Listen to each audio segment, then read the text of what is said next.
అమరులారా వందనం విద్యార్థి అమరులారా వందనం పాదాలకు మా త్యాగతనులారా మరచిపోము మా త్యాగతనులారా మరచిపోము మా త్యాగతనులారా మరచిపోము మా త్యాగతనులారా మరచిపోము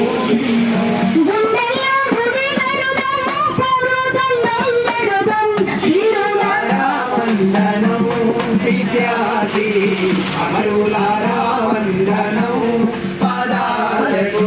కొంతకాలంగా అంటే గత ప్రభుత్వం కాలదూరం కొత్త ప్రభుత్వాన్ని స్వాగతించినాం. కారణం ఏంటంటే మేనిఫెస్టో పెట్టినటువంటి ఉద్యమకారుల అంశాన్ని బట్టి.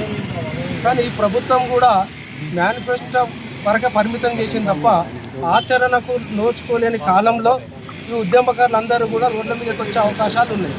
అందులో భాగంగా ఈరోజు ఏదైతే గతంలో పొన్నం ప్రభాకర్ గారు ఇచ్చిన ప్రకటన ఏదైతే ఉందో ఆ ప్రకటన వరకే మిగిలిపోకుండా దాన్ని ఒక చట్టబద్ధత కమిటీ వేయాలని, అది రాజకీయాలకు అతీతంగా కమిటీ ఉండాలని, సామాజిక ఉద్యమకారులను మాత్రమే ఆ కమిటీలో పెడితే నిజమైన ఉద్యమకారులకు న్యాయం జరుగుతుందని మేము భావిస్తూ ఈ అసెంబ్లీ సమావేశాలలో తప్పనిసరిగా ఈ యొక్క అంశాన్ని చట్టబద్ధత కమిటీ కల్పించాలని, అదేవిధంగా కోర్టు ఏదైతే ఆర్డర్ ఇచ్చిందో గౌరవించి ఈ రాష్ట్ర ప్రభుత్వం అమలు చేయాలని కోరుకుంటూ ఈ దీక్షా శిబిరం ఏర్పాటు చేసినాం కాబట్టి అందరికీ కూడా ధన్యవాదాలు తెలియజేసుకుంటూ ఈ అవకాశం.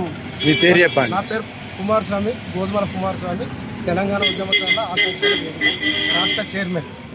గడ్డ నుండి తెలంగాణ ఉద్యమ ఆకాంక్షల వేదిక తరఫున ఈ ప్రభుత్వానికి ఈరోజు ఒకరోజు దీక్ష చేస్తూ ఒక గట్టి వార్నింగ్గా మేము చెప్పదలుచుకున్న విషయం ఏంటంటే, ఏదైతే ఎలక్షన్స్ ముందు మీరు ఉద్యమకారులకు హామీ ఇచ్చినారో దాన్ని చట్టబద్ధత చేసి ఖచ్చితంగా ఈ అసెంబ్లీ సమావేశాల్లోనే దానికి ఒక రూపం ఇవ్వాలని చెప్పి డిమాండ్ చేస్తున్నాం.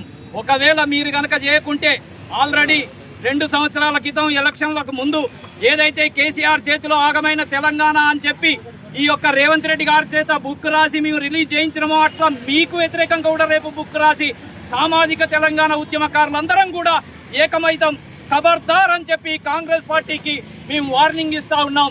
మా తెలంగాణ ఉద్యమకారుల పొట్టలు కొట్టేటువంటి చర్యలు చేయకండి.